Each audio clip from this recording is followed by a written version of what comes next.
दी हमें आज़ादी के दुनिया हुई हैरान, ए कायद आज़म तेरा एहसान है एहसान। अस्सलाम वालेकुम, मैं हूँ वक़ार हैदर ज़ैदी और पाकिस्तान की इस 76वीं सालगिरह के मौके पर मैं आपको ग्रीनिच यूनिवर्सिटी की जानिब से मुबारकबाद पेश करता हूँ। और जैसा कि आपके इल्म में है, 14 अगस्त की ये ज़बरदस्त सी नशरियात जो कि अर्ज़ पाकिस्तान के नाम से मुनक़्क़िद की जा रही है, इसमें ग्रीनिच यूनिवर्सिटी की पूरी फैमिली का साथ शामिल है। तो ग्रीनिच यूनिवर्सिटी की पूरी फैमिली की जानिब से आप सबको यौम आज़ादी की ढेर सारी मुबारकबाद। तो जैसा कि आपके इल्म है कि ये पाकिस्तान जो कि ना तो किसी ने प्लेट में रख के दिया है, बल्कि इस पाकिस्तान के लिए हमारे आबाओ अजदाद की बेइंतहा कुर्बानियाँ शामिल हैं और हमें उन कुर्बानियों को भुलाना भी नहीं है। हमारे बच्चे आज सब्ज़ और हरे लिबास पहने ज़ेब तन किए बैठे होंगे, लेकिन हमें उन कुर्बानियों को याद रखना होगा कि जिनके लहू से उनके लिबास सुर्ख हो चुके थे। तो लिहाजा आज के दिन अपने शहदा की कुर्बानियों को याद रखना है। और मैं अपने देखने वालों को बताऊं कि आज का हमारा ये प्रोग्राम बहुत ज़बरदस्त होने जा रहा है, क्योंकि हमने ये कोशिश की है कि आज आपको उन लोगों से मिलवाएं जिन्होंने आलमी सतह पर पाकिस्तान का नाम रोशन किया है। इन नौजवानों का ताल्लुक ग्रीनिच यूनिवर्सिटी से है और यकीनन मुझे उम्मीद है जब आप इनसे बात कर रहे होंगे, आप इनको समाअत फरमा रहे होंगे, तो आपको बखूबी इस बात का अंदाज़ा होगा कि इनकी किस कदर मेहनत शामिल है। तो अब मैं आपके और अपने मेहमानों के दरमियान ज़्यादा देर हायल नहीं होगा और बढ़ूंगा अपने मेहमान के जानिब। मेरे साथ इस वक्त मौजूद हैं रामीन, जिन्होंने अक़वाम मुत्तहिदा की जनरल असम्बली में नौजवान नस्ल की नुमाइंदगी की है। और रामीन से बात करूंगा कि रामीन, पहले तो मुझे ये बताइएगा कि कैसा लग रहा है आपको ग्रीनिच यूनिवर्सिटी में मौजूद रहकर और अपने सफ़र का तज़किरा करते हुए, और साथ ये भी बताइएगा कि कैसा महसूस हो रहा था जब आप असम्बली में मौजूद थी और अपने पाकिस्तान की नुमाइंदगी कर रही थी। अस्सलाम वालेकुम वक़ार। वालेकुम सलाम। बहुत शुक्रिया, इतना अच्छा इंट्रोडक्शन दिया आपने। सफ़र का आगाज़ यहाँ से हुआ था कि अक़वाम मुत्तहिदा का होता यह है कि जब आप वहाँ जाते हैं तो दो तरीके होते हैं वहाँ जाने के। एक तो ये होता है कि आपकी कंट्री की डेलीगेशन जाती है, जो जिसमें डिप्लोमेट्स और आपका फ़ॉरेन स्टाफ होता है। दूसरा तरीका सिविल सोसाइटी के थ्रू होता है, जिसमें मैं हिस्सा थी क्योंकि मैं ज़ाहिर है डिप्लोमेट नहीं हूँ।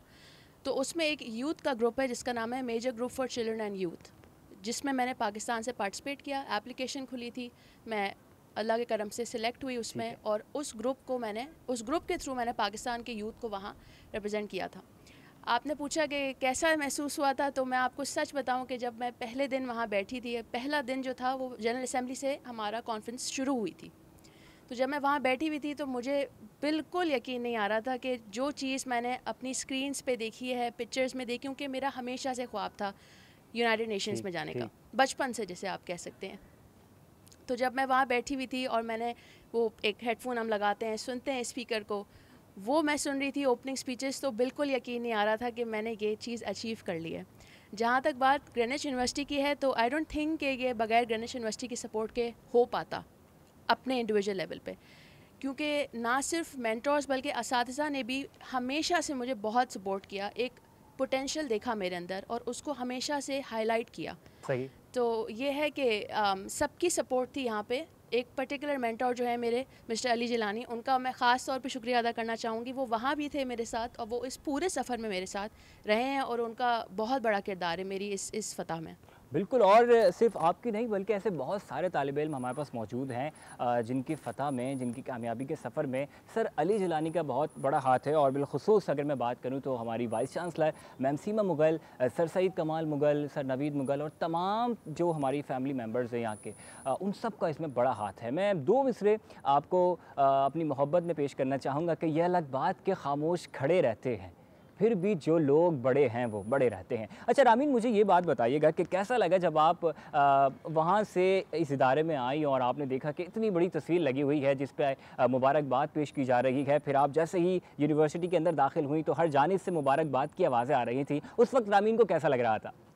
अच्छा, ये मुबारकबाद का सिलसिला न्यूयॉर्क में ही शुरू हो गया था। अच्छा। क्योंकि जब मेरी पोस्ट लगी थी सोशल मीडिया पे ग्रीनिच की तरफ से, तो उस वक्त मैं न्यूयॉर्क में ही थी। तो मैं सुबह, मुझे याद है, मैं उठी और मेरे पास फ़ोन आए हुए थे और मैसेजेस आए हुए थे और उन सब ने वो शेयर किया हुआ था जो ग्रीनिच ने अपने पेज पे लगाया था। तो पहले वही था कि एक बहुत छोटी उम्र में एक इतना बड़ा एजाज़ आपको यूनिवर्सिटी दे रही है, वो एक बहुत डिफरेंट किस्म की फ़ीलिंग होती है जो आप बयान नहीं कर सकते। बिल्कुल ऐसा ही है। और फिर जब मैं यहाँ आई अभी और मैंने आके अपनी स्टैंडी ख़ुद देखी, और जब टीचर से मिली उन्होंने मुबारकबाद दी, दोस्तों से मिली मुबारकबाद दी, तो मतलब आई एम वेरी हम्बल कि इतना मुझे एजाज़ इस चीज़ का दिया गया है कि पता नहीं डिज़र्व करती हूँ नहीं, ये तो अल्लाह को इल्म है।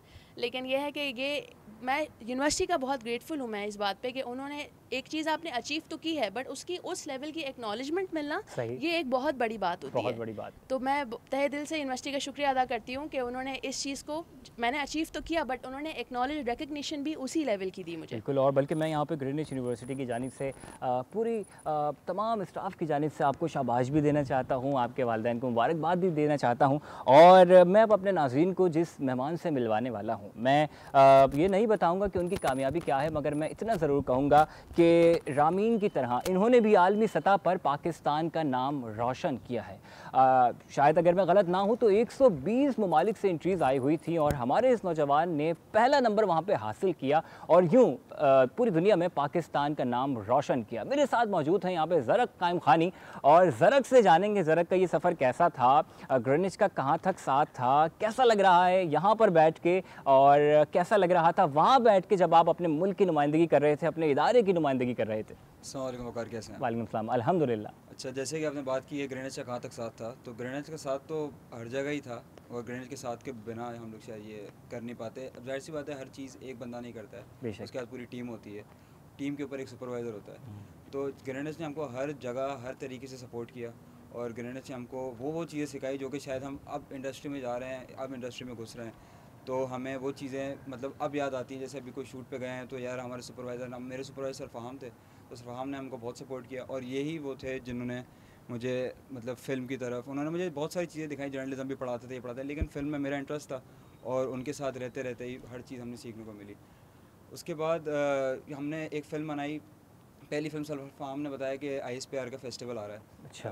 तो उन्होंने बोला इसमें एक फ़िल्म बनाओ डालो। अब उस टाइम मैंने कोई कुछ भी शूट नहीं किया था, कुछ भी नहीं था, तो अब समझ नहीं आया। मैंने सर अब ये 1-2 दिन रह गए रजिस्ट्रेशन में, कैसे करूँगा, अगले साल देखेंगे। बोले अगले साल नहीं, जो होता है अभी होता है, और ये ठीक है। तो हमने फिर हमने कहा ठीक है करते हैं, देखते हैं। हमको एक स्क्रिप्ट है, हमारी एक दोस्त ने लिखी हुई थी, ग्रुप मेंबर ने, सर ने बोला स्क्रिप्ट पे बनाओ। वो बिल्की सीधी के ऊपर थी, उनको ट्रिब्यूट पेश किया था, जो ऑर्फनेजेस वो चला रही हैं। तो हमने बस उसको जल्दी से लाइनअप किया, रजिस्ट्रेशन डाली, और बस समझ लो रातों में हमने बस जो काम बैठ के दिन रात एक करके हमने उसको किया, भाई किस तरह चलाना है। फिर बीच बीच में बहुत हर्डल्स आती थी, फिर हर हर्डल पे हम, जैसे घर वाले अपने अब्बू को कॉल करते हैं, इस तरह हम सर फ़हाम को कॉल करते थे, सर अब ऐसा हो गया, क्या करना है। तो अब हर जगह उन्होंने सपोर्ट की, हर जगह ग्रेनेड सपोर्ट की। फिर उसी के साथ रहते रहते हमने एक और फिल्म बनाई, हाउस ऑफ स्टोरीज़। वो फिर मैंने खुद लिखी थी, और वो एक चैलेंज था हमारे लिए, एक ओवरनाइट फिल्म लिखना, फिल्म लिख के फिर उसको शूट करना, और फिर उसको भी वो भी US के एक फेस्टिवल में गई थी, और ये भी गई थी, वो भी नॉमिनी हो गई थी, और उसको वो मिला था। ये वाली जो आगोश फिल्म थी हमारी, जो बिल्की सिद्दीकी के ऊपर थी, इसको ये फाइनलिस्ट तक पहुंची थी। सही। 120 कंट्री से फिल्म आई हुई थी, और तकरीबन 13,800 फिल्म की करीब अच्छा, आई थी, उनमें से फाइनलिस्ट तक पहुंची थी। और हाउस ऑफ स्टोरी जो थी वो ऑनरेबल मेंशन हुई थी। उसके अलावा ये दोनों फिल्म मेरी UK में लिफ्ट ऑफ सेशंस होते हैं, उसमें भी 2 कंट्रीज़ के 2 सेशंस में गई, क्योंकि अलग अलग कंट्रीज़ में होते हैं उनके सेशंस, तो 2 कंट्रीज़ के 2 सेशन में लिफ्ट ऑफ पे गई थी। ये फिल्म हमारी UK और US दोनों में स्क्रीन हुई थी, तो बहुत प्राउड मोमेंट था सबकी, जिस तरह मुबारकबाद मिलने वाला। अब हमें तो नहीं समझ में आता है क्या हो रहा है हमारे साथ और कैसे हो रहा है, लेकिन बस अल्लाह का साथ है और लोग सपोर्ट करने वाले, तो ये चीज़ें हो जाती हैं। बिल्कुल ऐसे ही। और ये कुछ तजुर्बात भी हैं कि कभी कभार ऐसे मौके आते हैं कि जब आपको ये यकीन नहीं हो रहा होता कि आप उस मुकाम पे पहुँचे हैं जिसका आप ख्वाब देखा करते थे। और इसमें मैं ये बात लाजमी कहूँगा कि जब आप एक मुकाम पे पहुँच जाएं तो उन लोगों को ज़रूर याद रखें कि जिन्होंने आपके लिए मेहनत की है, जिन्होंने आपकी हौसला अफजाई की है। ज़रा मैं अब मुझे थोड़ा सा ये बताइएगा कि बचपन में जो जिस तरीके से आप जश्न आज़ादी मनाया करते थे, क्या वो जज्बा अभी भी है या थोड़ा सा कम हो चुका है? स्कूल में किस तरह से जश्न आज़ादी मनाया करते थे? बचपन में तो जज्बे का एक अलग ही लेवल होता है, वो साइकिलों पे निकलना और वो साइकिल के बीच में वो।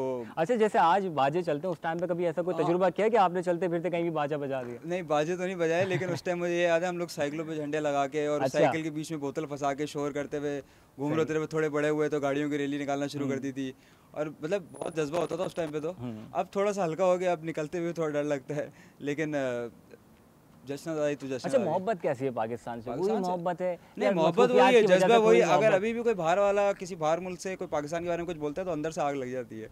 जज्बा तो वही है, मोहब्बत वही है, बस अभी थोड़ा एक्सप्रेस करने का स्टाइल चेंज हो गया। बिल्कुल बिल्कुल। रामीन, मैं आपकी तरफ आऊँगा यही सवाल लेके, आपका किस तरीके से वो जश्न आज़ादी का मनाना होता था? इसी तरह होता था जिस तरह ज़रक ने तज़किरा किया है, या थोड़ा सा मुख्तलिफ होता था?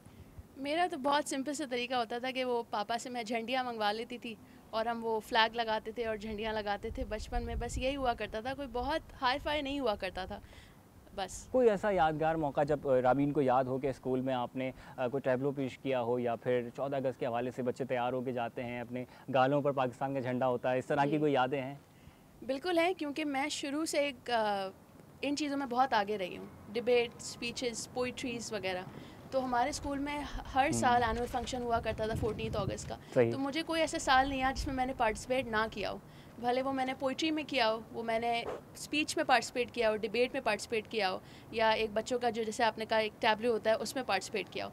तो थ्रू आउट पार्टिसिपेट किया और बहुत अच्छी यादें हैं स्कूल की पार्टिसिपेशन में 14 अगस्त। अच्छा रामीन, मैं एक आखिरी सवाल आपके पास लेके आ रहा हूँ, उसके बाद फिर ज़रक से एक सवाल और फिर हम बढ़ेंगे ब्रेक की जानिब। रामीन, एक छोटा सा पैगाम जो कि आप आज के दिन के हवाले से नौजवानों को देना चाहती हैं, अपने इर्द गिर्द के माहौल में आप देखती हैं, आपको बहुत सारी गलतियाँ भी नज़र आती होंगी, बहुत सारी अच्छी चीज़ें भी नज़र आती होंगी, जल्दी से कोई एक छोटा सा पैगाम जो कि आज के नौजवानों को आप देना चाहती हैं? देखिए, मेरा पैगाम ये है, अभी आपने इनसे पूछा कि आपका वो जज्बा है अभी भी, तो मैं ये कहूँगी कि जो भी आपका जज्बा है, अगर वो जज्बा मोहब्बत का है तो उसको ट्रांजिशन कीजिए, उसको ट्रांजिशन इस तरह कीजिए कि अब फील कीजिए कि आप पाकिस्तान के लिए क्या क्या कुछ कर सकते हैं। क्योंकि आपने पूछा कि बचपन में जो आपको मोहब्बत थी वो अभी भी है, मोहब्बत वही है, बस एक्सप्रेस करने का तरीका डिफरेंट हो गया है कि अब ये जज्बा है कि कहीं पाकिस्तान की रिप्रेजेंटेशन की जाए, दिखाया जाए दुनिया को कि आपका मुल्क कितना अच्छा है, जो गलत उसकी एक इमेज पेंट की जाती है उससे कहीं ज़्यादा है, इट्स वे बियॉन्ड दैट। तो मेरा पैगाम आपको यही है कि किसी भी सतह पे, किसी भी तरीके से अगर आप पाकिस्तान के लिए कुछ कर सकते हैं तो प्लीज़ कीजिए, क्योंकि ना सिर्फ ये आपके मुल्क की फ़तह होगी बल्कि आपकी ख़ुद की फ़तह भी होगी। बहुत ज़बरदस्त पैगाम रामीन ने हमें दिया है। ज़रक मैं आपकी जानिब बढ़ूँगा इन दो मिसरों के साथ कि मंजिलें लाख कठिन आए गुजर जाऊँगा, हौसला हार के बैठूँगा तो मर जाऊँगा। जो आपने गुफ्तगू की, बड़ी ज़बरदस्त गुफ्तगू थी, और इसी गुफ्तगू के साथ मैं चाहूँगा कि आप जल्दी से एक पैगाम दे दें जो कि आप आज के नौजवानों को देना चाहते हैं। मेरा पैगाम आज के नौजवानों को यही है कि अपना जो आपने ठान लिया ना वो आपको करना है। जब तक नहीं हारोगे ना तो पूरी दुनिया मिलके आपको हरा नहीं सकती। बहुत ज़बरदस्त बात। अगर आप खुद ही सोच के बैठ जाओगे यार 10 लोगों को बीच में बोलते हुए काम में शर्माऊंगा, ये करूँगा। अब जैसे मैंने आपको अपने सुपरवाइजर का जिक्र किया, इसी तरह मैं अपने दोस्तों के साथ बैठ के अगर कोई जिक्र करता हूँ कि भाई मुझे ऐसी फिल्म लिखनी है, ऐसी बनानी है, तो कोई बैठ के मेरा मजाक तब तक नहीं उड़ाएगा जब तक अपना मजाक खुद बनने नहीं दूँगा। बिल्कुल ऐसा ही। अपने आप जज्बे पे खड़े रहो और अपने चीज़ों को लग के करो, दिल से करो, और इंशाल्लाह अल्लाह आपको उसमें कामयाबी देगा। इंशाल्लाह बिल्कुल ऐसा ही है, अल्लाह आपको उसमें कामयाबी देगा। नाज़रीन इकराम, हमारी ये 14 अगस्त की खुसूसी नशरियात जारी है, तो कहीं मत जाइएगा। मिलते हैं एक छोटे से ब्रेक के बाद।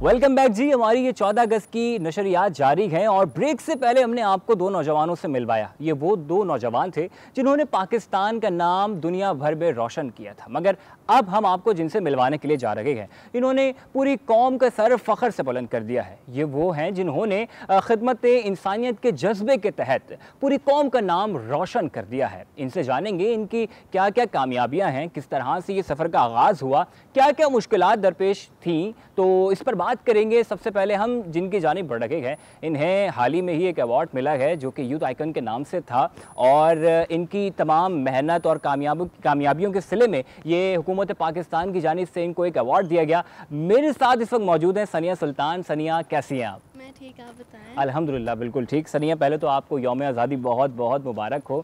और सनिया, मुझे ये बताइएगा कि बहुत सारे मैदान थे जहाँ पे जाके आप अपना नाम रोशन कर सकती थी, आप चाहती तो खेल के मैदान में चले जाती, लेकिन आपने ये खिदमत इंसानियत का ही रास्ता क्यों चुना? तो मेरे बचपन से मेरी नानी ने बहुत ज़्यादा इन्फ्लुएंस किया मुझे। बचपन से मेरी परवरिश उन्होंने की, तो उन्होंने एक स्कूल स्टार्ट किया था उजाला के नाम से। अच्छा। जहाँ पर डाउन सिंड्रोम बच्चों को फ्री ऑफ कॉस्ट एजुकेशन दी जाती थी। तो वो चाहती थी कि मैं वहाँ पर काम करूँ, और मैंने अपने 10th ग्रेड के एग्ज़ाम्स के बाद काम किया उजाला में। लेकिन इवेंचुअली मेरे पास अपने आइडियाज़ थे जो मुझे इम्प्लीमेंट करने थे। तो हमेशा से मेरी जो एक चीज़ थी वो ये थी कि आप एक इंसान को वन टाइम हेल्प तो दें, कि उसको एक राशन बैग दे दिया, एक खाने की मील दे दी, लेकिन आप उसको इस काबिल बना दें कि वो अपने आप को खुद मुख्तार बना सके। तो अगर पाकिस्तान को हमें बेहतर बनाना है, अगर हम इसको आगे बढ़ता हुआ देखना चाहते हैं, तो हमारी कौम को खुद मुख्तार बनाना है। जिसकी वजह से मैंने KKF स्टार्ट की, ख्वाब किश्वर फाउंडेशन। मेरी नानी का नाम किश्वर रिजवान था, तो मैंने ख्वाब किश्वर फाउंडेशन स्टार्ट की। तो उसमें मेरा फंडामेंटल आइडिया ये है कि teaching a man how to catch a fish and catching a man a fish. Teaching a man how to catch a fish में हम लोग एक इंसान को स्किल डेवलपमेंट देते हैं।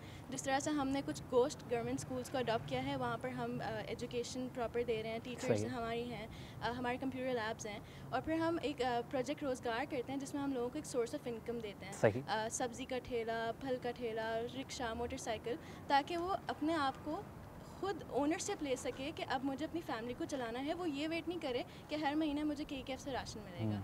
लेकिन obviously one time help is important, क्योंकि हमारी जिस तरह इन्फ्लेशन है, अगर एक इंसान को अपने घर में रात का खाना वो नहीं लेके जा पा रहा होगा, तो इवेंचुअली वो यही सोचेगा कि मैं कहीं चोरी डाका कर लूँ, या कहीं ना कहीं इस तरह के ख्यालात आते हैं।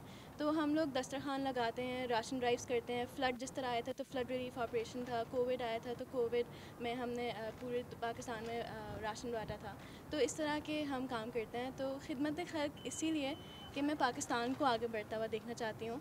इस दुनिया में हम सब आते हैं और हम सब चले जाते हैं, लेकिन कुछ ऐसा काम करना चाहिए जिससे आपने किसी और की ज़िंदगी को तब्दील कर दिया हो या कोई मार्क छोड़ दिया हो। तो मुझे इस तरह का काम ज़बरदस्त। अच्छा सनी, मैं आपसे एक बात कहना चाहूँगा कि जिस मैदान का इंतखाब आपने किया है, ये कोई आसान काम नहीं है, और सबसे ज़्यादा जो मसाइल दरपेश होते हैं वो आते हैं फ़ंड्स के मामले में। किस तरह से फ़ंड्स जमा होते हैं? ये ख़ुद से आप तमाम अखराजात कर रही होती हैं या फिर डोनर्स मौजूद हैं आपके साथ? तो जब मैं स्टूडेंट थी, मतलब अपने स्कूल में थी, तो मैं अपने स्कूल के साथ विंटर ड्राइव्स और orphanage visits, old home visits काफ़ी ज़्यादा करती थी। तो उसमें मैं फ़ंड रेजिंग करती थी, तो क्लासेस में जाके अनाउंसमेंट्स करती थी। तो मेरी एक टीचर थी, उन्होंने मुझे कहा कि सनिया, तुम्हारी बात में असर है। जब तुम जाके किसी क्लास में अनाउंसमेंट करती हो तो बच्चे फ़ंड्स देने के लिए तैयार रहते हैं, क्योंकि तुम जिस तरह बात करती हो तो एक असर रखती है। दिल से जो बात निकलती है असर रखती है, पर नहीं मगर ताकतें परवाज़ रखती है। तो इसी तरह से मैंने जब KKF स्टार्ट किया तो फिर अपना स्कूल, फ्रेंड्स, फैमिली, इन्हीं तरफ से फ़ंड्स आते थे। लेकिन जैसे जैसे हमारी टीम बढ़ती गई, वॉलंटियर्स बढ़ते गए, तो सब ने आगे अपनी बात फैलाई, और इस तरह से अब हमारा जो डोनर का नेटवर्क है वो इतना स्ट्रॉन्ग है कि हमारे डोनर्स चाहते हैं कि हर महीने अगर वो डोनेट करना चाह रहे हैं तो KKF को ही करें। तो इस तरह से हमारा डोनर्स का बहुत ज़बरदस्त, बहुत ज़बरदस्त।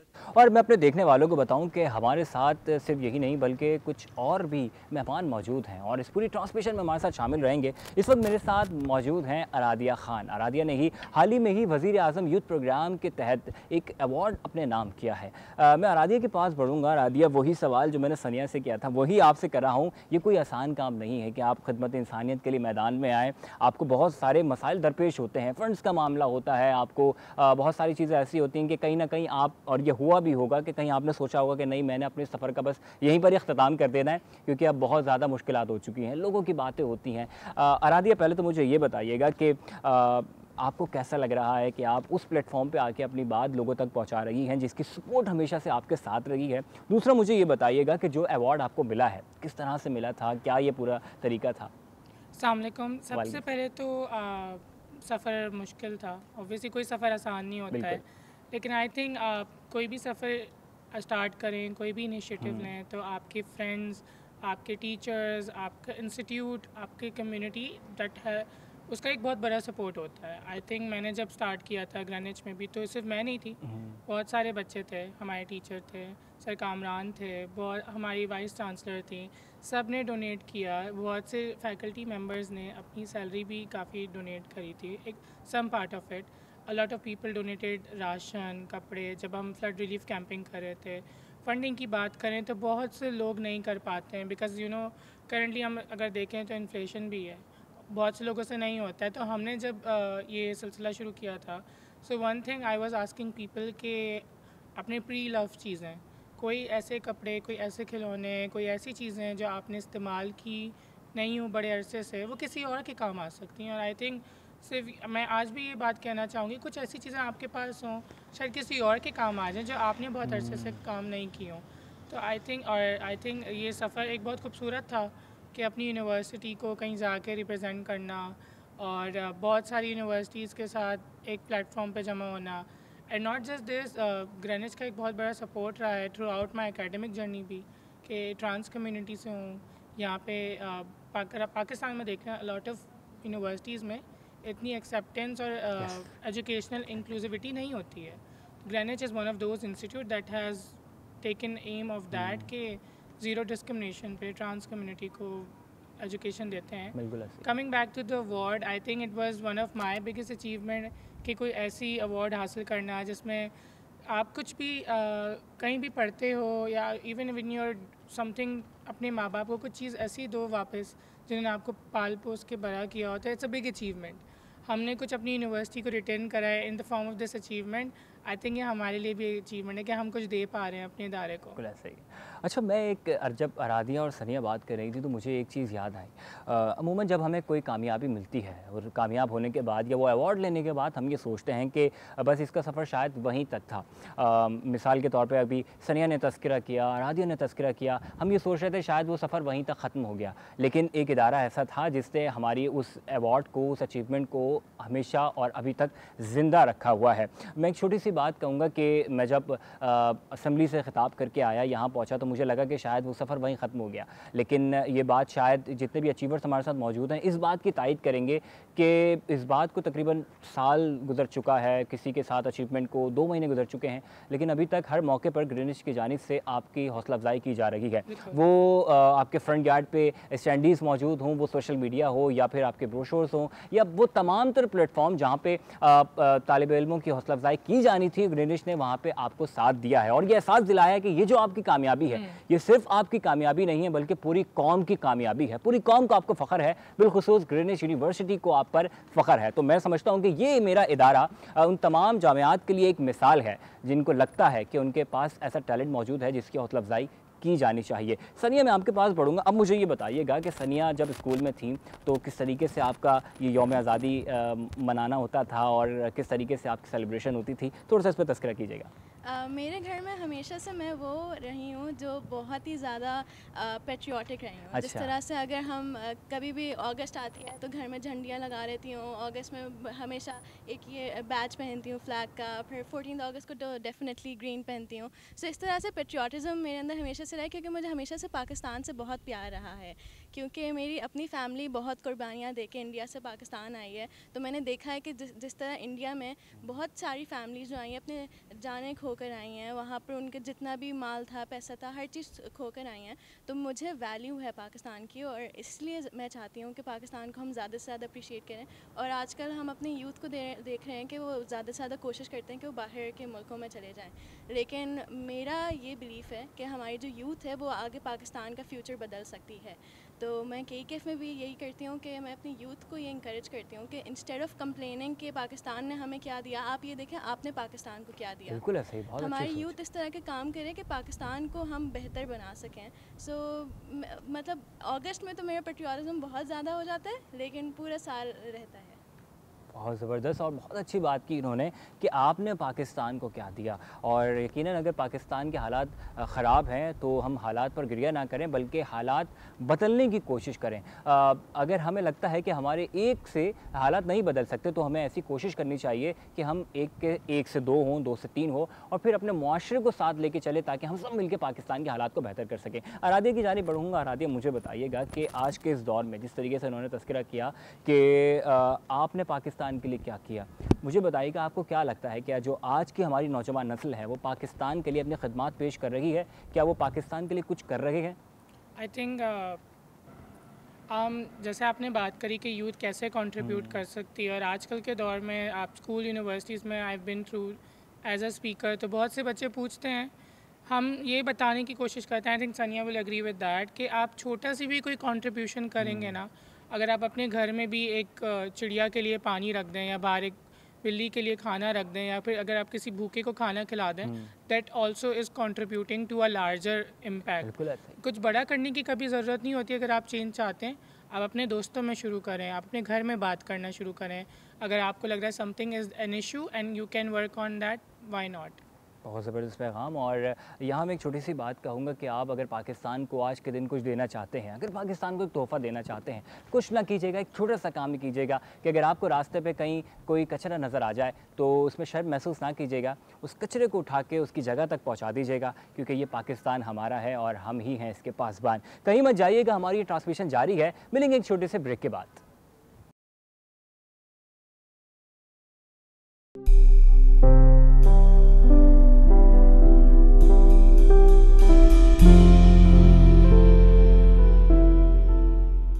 तो जनाब 14 अगस्त की ये ट्रांसमिशन जारी है और एक मरतबा फिर आपको खुशामदीद कहेंगे, मगर इस बार जो मेहमान हमारे साथ मौजूद हैं, मैं अगर ये कहूँ कि सफ़र के वक्त ये दौलत भी साथ रख देना, मेरे बुज़ुर्ग मेरे सर पे हाथ रख देना। कुछ लोग आपकी ज़िंदगी में ऐसे होते हैं कि जिनकी डांट भी आपको इतनी प्यारी लगती है कि आपको लगता है कि शायद इस डांट के अंदर छुपा जो पैगाम है, अगर मैंने उस पर अमल कर लिया तो मैं अपनी गलती को सुधार सकूंगा और एक अच्छा मकाम हासिल कर सकूंगा।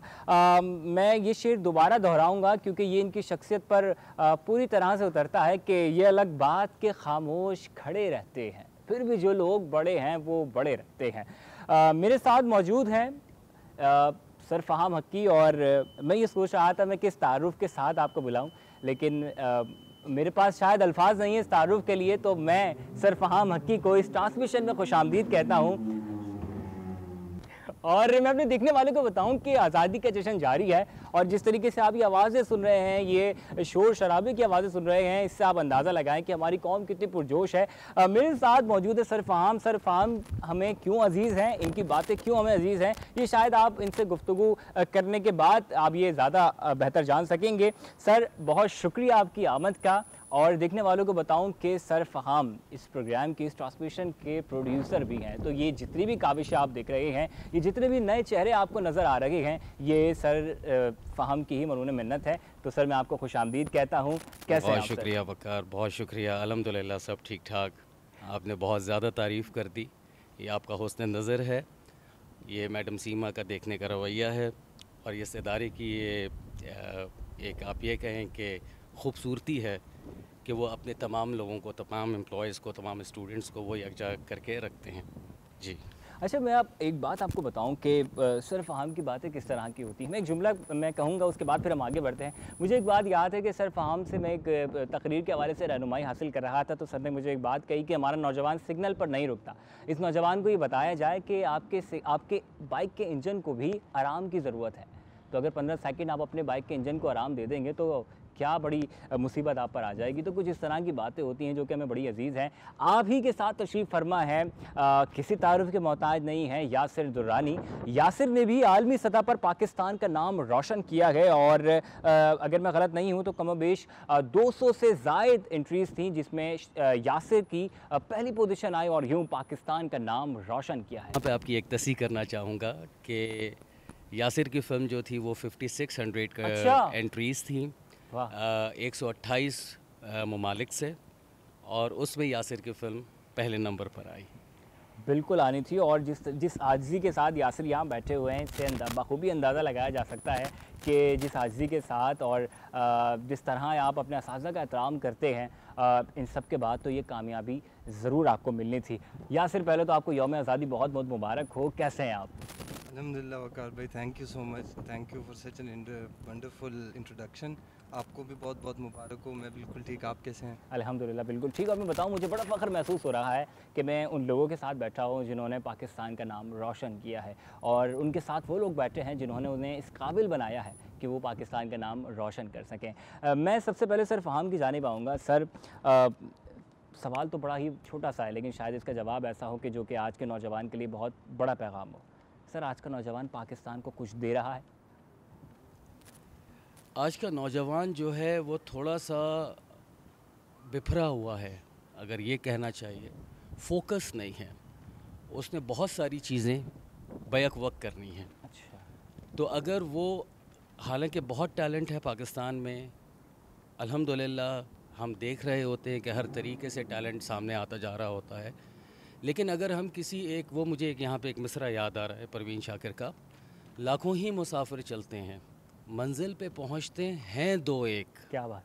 अहले ज़मा कदर करो, नायाब नहीं कमयाब हैं हम। वाह वाह वाह।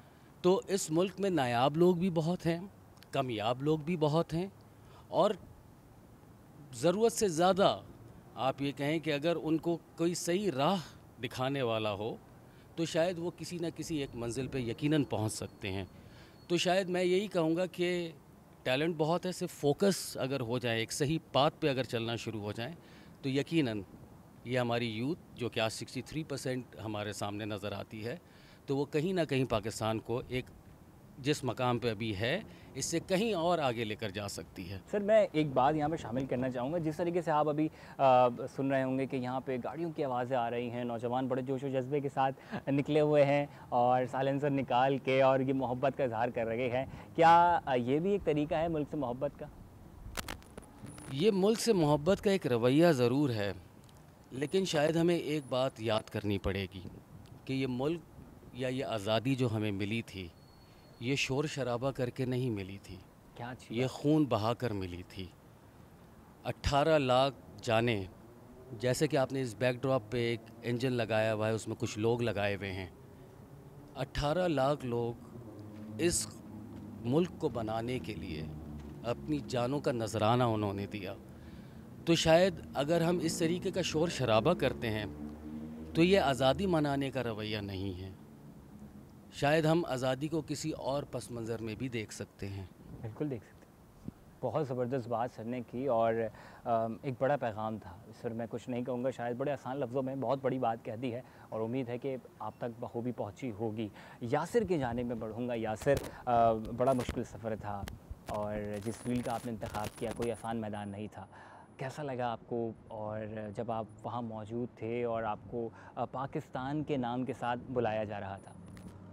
ये तो एक बिल्कुल प्राइड मोमेंट था, बहुत फ़ख्र का एक वो लग रहा था जब हम लोग गए हुए थे। वहाँ पे अनाउंस हुआ कि ये इतनी बड़ी अचीवमेंट हमने की है।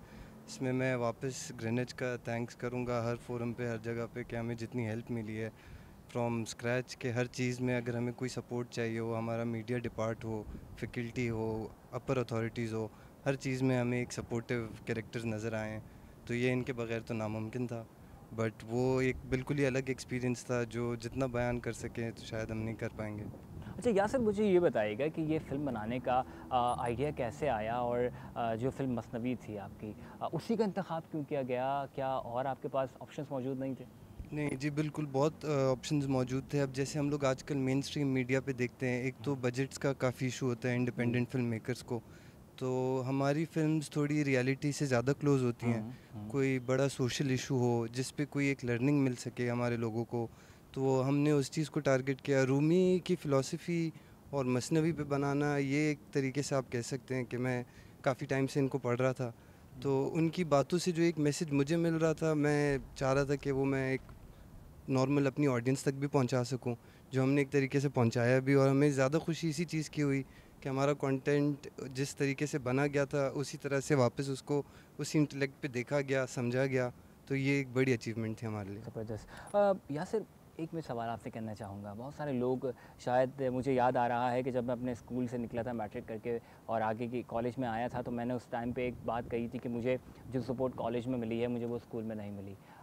यासिर, कभी ऐसा सोचा आपने कि मुझे इस मकाम पे ग्रीनिश ने सपोर्ट नहीं किया?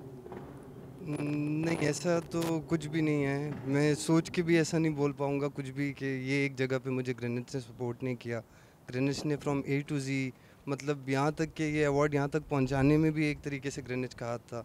तो इसमें तो मैं बिल्कुल कभी भी यही नहीं बोल पाऊँगा। हमेशा एक पॉजिटिव रिव्यू मिला है हमारी तरफ से। अच्छा यासिर से पूछिए, यासिर मुझे ये बताएगा कि जिस तरह से अभी हमारे नौजवान ये शोर शराबे के साथ यौम आज़ादी का जश्न मना रहे हैं, क्या कभी यासिर ने इस तरह से यौम आज़ादी मनाया है, या ख्वाहिश थी कि इस तरह से आप भी बाइक के साइलेंसर निकाल के गलियों में घूमें और साथ चलते हुए लोगों की दुआएं समेटें?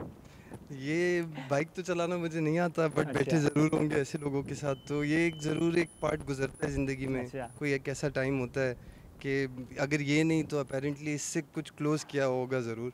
बट अभी हमारा दूसरा, जैसे सर फामने का और बड़े तरीके हैं। हमारी कोशिश यही होती है कि अगर कोई ऐसा दिन है तो हम अपने विजुअल से कुछ ऐसा दिखा सकें जिससे हम एक वो दे सकें इस कुर्बानियों के पीछे जो कुछ हुआ है, क्योंकि एक बड़ी जद्दोजहद थी। तो उस सिलसिले में हम अभी भी लगे हुए हैं, शायद कुछ इंशाल्लाह इस बार भी मिलेगा। इंशाल्लाह। यासिर, हमारी दुआएं आपके साथ हैं। मैं सर फ़ाहम की जानिब बढ़ूँगा। सर, नौजवान कहता है कि मैं पाकिस्तान के लिए बहुत कुछ करना चाहता हूँ, मगर मेरे एक अकेले करने से क्या होगा? मैं अगर अपने घर के सामने से कचरा हटा देता हूँ तो मेरे घर के सामने कचरा हटा देने से क्या होगा? मेरे महल्ले वाले तो मेरा साथ नहीं दे रहे। इस सूरत में वो नौजवान क्या करे, कहाँ जाए? क्या वो हिम्मत हार कर बैठ जाए? देखें, कतरा कतरा समंदर बनता है। आप अपने हिस्से का काम ज़रूर करें, कोई दूसरा करे ना करे। मतलब मुझे यहाँ पे एक फ़िल्म याद आ रही है, गालिबन मुन्ना भाई MBBS का वो था। अच्छा। कि रोज़ाना उसके घर के बाहर कोई स्पिट करके चला जाता था, और वो फिर जब वो बंदा स्पिट करता था तो वो उसके सामने उसको साफ़ कर दिया करता था। लेकिन एक वक्त में उसको अपनी उस गलती का एहसास हुआ। जी। इंसान वही खूबसूरत है जो अपनी गलतियों का एहसास करे। अपनी गलती कर कर मानना बहुत मुश्किल चीज़ होती है। अगर इंसान अपनी गलती को मानना शुरू हो जाए, और ये रवैया हमारे नौजवानों में, तमाम पाकिस्तान के शहरियों में अगर ये एक चीज़ आ जाए, मतलब सिग्नल पे खड़े होने से हमें कोई शर्मिंदगी नहीं होगी, क्योंकि अगर वो सिग्नल हमें 60 सेकंड्स रोक रहा है तो उसकी कोई वजूहात हैं कि आपकी ज़िंदगी बहुत अच्छी है, हम आपकी ज़िंदगी चाहते हैं। अब सर मैं क्या कहूँ, इस वक्त मैं अपनी हंसी को कंट्रोल भी नहीं कर पा रहे। शायद हम में से शायद एक तजुर्बा था हमारा कि हम खुद भी सिग्नल पे नहीं रुके थे। शायद आपको वो बात याद हो कि हम जा रहे थे और सिग्नल बंद हो चुका था, हम रुकना चाहा लेकिन शायद हम रुके नहीं। आपको क्या लगता है, क्या कभी ऐसे मौके कि जहाँ पर हमें चारों जानिब जो है वो कोई गाड़ी नज़र ना दिखाई दे, क्या वहाँ से गुजर जाएं, या अगर तनहा खड़े हों सिग्नल का एहतराम करें, रुक जाएं वहाँ पे, इस सूरत में क्या करें? क्योंकि बहुत सारी सूरत हाल ऐसी भी हो जाती है कि सर हम कभी कभार सिग्नल का शायद ये सोचकर भी एहतराम नहीं करते कि हम इमरजेंसी में हैं या फिर सड़क खाली दिखाई दे रही है। इस सूरत में क्या करें? क्या ये अक्लमंदी है कि वहाँ से आप गुजर जाएं? बिलखुसूस रात के औकात में सिग्नल बंद होता है, लोग जो है वो बड़ी जल्दी में होते हैं, इसका ख्याल नहीं करते। इस सूरत में क्या करें? क्या सिग्नल पर इस सूरत हाल में रुक जाना चाहिए? वहाँ हमारी क्या जिम्मेदारी बनती है? देखिए, जब पाकिस्तानी शहरी इस तरीके से एक सोचने के ऊपर आ जाए कि लाकानूनियत कोई एक चीज़ है, कानून को तोड़ना गलत है। कॉन्स्टिट्यूशन क्या हमें पता है? जो कॉन्स्टिट्यूशन हमारे लिए दिया गया, जो आईन है पाकिस्तान हमारे लिए रखा गया, कितनी आवाम को, कितने लोगों को उसमें से उस आइन के बारे में मालूमात होगी? अगर आप कानून को तोड़ रहे हैं तो आप मुजरिम हैं। अगर आप ये रात की तारीकी में आप खड़े रहें सिग्नल के ऊपर, मतलब सिग्नल पे खड़े होने से कोई शर्मिंदगी नहीं है आपको। बात वही आ रही है कि दुनिया में ऐसे बहुत से ममालिक हैं, वहाँ पे ये नहीं देखा जाता कि रात के 3 बज रहे हैं, कोई नहीं आ रही गाड़ी, हम क्रॉस कर जाते हैं। वो आपके क्रॉस करने से शायद कोई ऐसा इंसिडेंट सामने आ जाए। एमरजेंसी एक बिल्कुल मुख्तलिफ़ चीज़ है। दुनिया में एमरजेंसी ट्रैक्स मुख्तलिफ़ हैं, ठीक है, ये शायद हम अभी तक इस रवैये पे नहीं उतरे हैं किसी भी तरीके से, तो हमें क्रिटिक करने से बेहतर है, नकादी करने से बेहतर है कि हम उसके बेटरमेंट के ऊपर कैसे जा सकते हैं। क्योंकि हम नकादी करते रहेंगे, उंगली उठाते रहेंगे। वो एक उर्दू का एक सेइंग है या ज़रबुल मिसल है, जब पड़ गई अपने आप पे नज़र तो दूसरे में खामी नज़र नहीं आती। क्या बात। तो पहले हम अपनी खामियों को देखें जी। दूसरे को पॉइंट आउट करना बहुत आसान है, दूसरे को हम शर्मिंदा कर रहे होते हैं। कब तक चलेगा ये? शायद इस मुल्क को ये सोचने का रवैया तब्दील करना पड़ेगा और सबको एक साथ बढ़ना पड़ेगा, यकजहती का रवैया अपनाना पड़ेगा। सर, आपको नहीं लगता कि आज के नौजवान की जो सोच है वो थोड़ी सी मुख्तलिफ है? बहुत सारे लोगों को ये कहना है कि बहुत सारी बातें सिर्फ कैमरे पर कही जा सकती हैं, लेकिन अगर आप इम्प्लीमेंटेशन की बात करें तो दुनिया में या फिर इस माशरे में वो शायद नामुमकिन है। आपको नहीं लगता कि नौजवान जो है वो आपकी इस बात से इख्तिलाफ़ करेगा? देखें, दुनिया तब्दील हो रही है, इसमें कोई शक नहीं है। हम उस दौर के लोग हैं जिन्होंने पूरी ट्रांसफॉर्मेशन देखी हुई है। रेडियो से वॉकमैन का सफ़र, वॉकमैन से एफएम का सफ़र, एफएम से सैटेलाइट का सफ़र और सैटेलाइट से आज ओटीटी का सफ़र। ठीक है, हमारे बचपन में खेलने के गैजेट्स कुछ और होते थे, आज गैजेट्स मुख्तलिफ हैं, बिल्कुल ऐसे ही है। इसमें कोई दो राय नहीं है। लेकिन आप अपना असल कभी नहीं भूल सकते।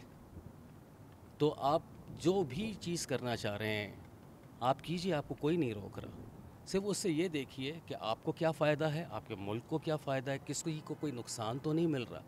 क्योंकि अगर हम इस रवैये को अपनाए हुए हैं कि हम अपना फ़ायदा देख लें, दूसरे का नुकसान हो जाए, तो शायद हमें ये सोच तब्दील करनी पड़ेगी। सोच बिल्कुल तब्दील करनी पड़ेगी, क्योंकि मेरे कायद ने तो ये सोचा था कि हम एक ऐसी रियासत बनाने जा रहे हैं जहाँ पे अगर हम सब एक हो जाएं तो ही हम उस मकसद में कामयाब हो सकते हैं। और यही बात थी कि जब जिस ताकत के बिना पर जिस पर भरोसा करते हुए मेरे कायद ने ये बात कही थी कि दुनिया की कोई ऐसी ताकत नहीं है जो पाकिस्तान को मिटा सके।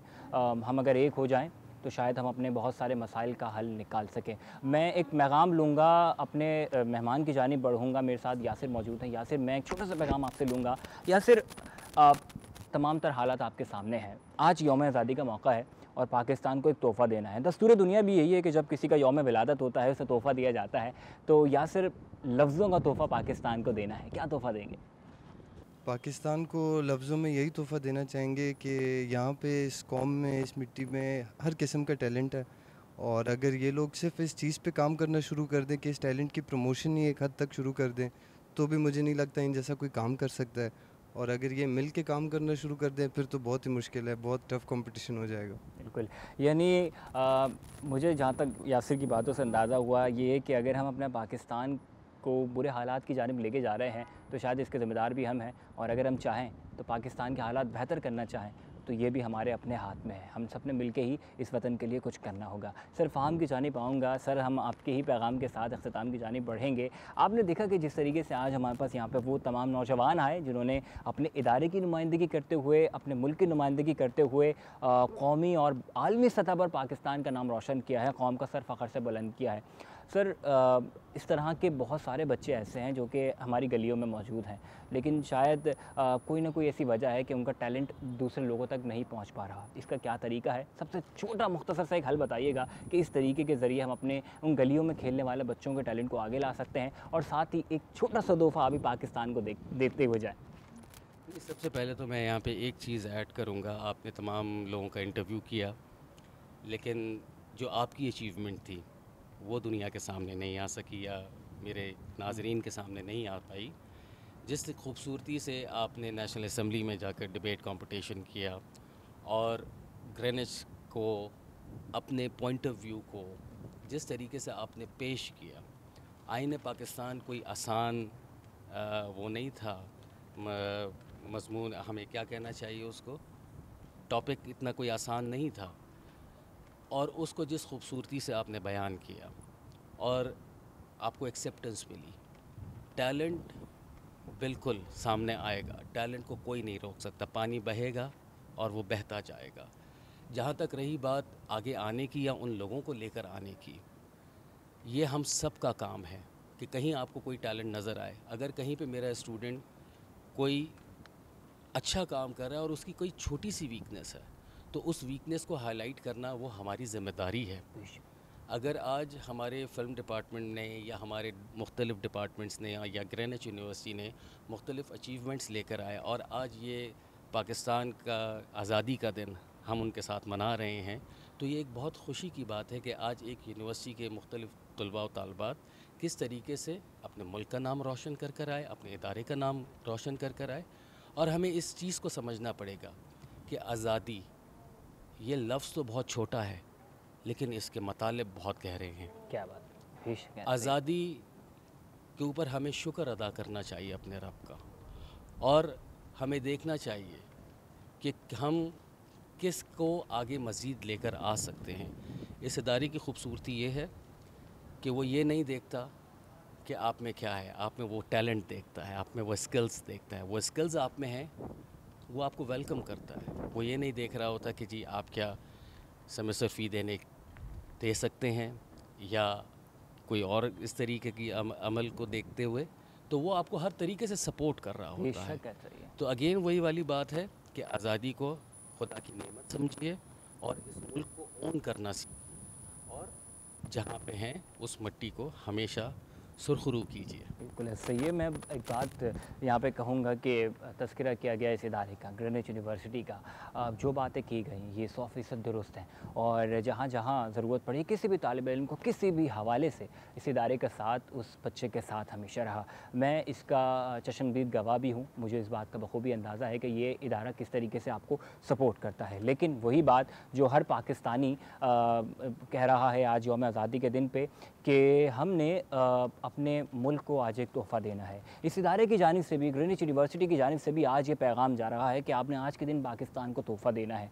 अगर आपके पास पाकिस्तान के हालात बदलने की हिम्मत नहीं है तो कोई भी आज के दिन ऐसा छोटा सा काम कर दें कि आपको ये एहसास हो सके कि मैंने पाकिस्तान की 76वीं सालगिरह के मौके पर पाकिस्तान को ये तोहफ़ा दिया था। इस शेर के साथ अपने प्रोग्राम को अख्ताम की जानिब लेके बढ़ते हैं कि हमने रोंदा है बयाबानों को, सहराओं को, हम जो बढ़ते हैं तो बढ़ते ही चले जाते हैं, और ऐ वतन तूने पुकारा तो लहू खौल उठा, तेरे बेटे तेरे जाबाज चले आते हैं। इसी के साथ इजाज़त दीजिए अपने मेज़बान वक़ार हैदर जैदी को। उम्मीद करते हैं आपको आज का ये प्रोग्राम बहुत पसंद आया होगा। तो 14 अगस्त की इस खुसूसी ट्रांसमिशन में अर्ज़ पाकिस्तान में वक़ार हैदर जैदी आपको खुदा हाफ़िज़ कहता है, इस दुआ के साथ कि परवरदिगार आलम इस पाकिस्तान को हमेशा शादो आबाद रखे, इसके दुश्मनों को निस्त नाबूद फरमाए। पाकिस्तान जिंदाबाद।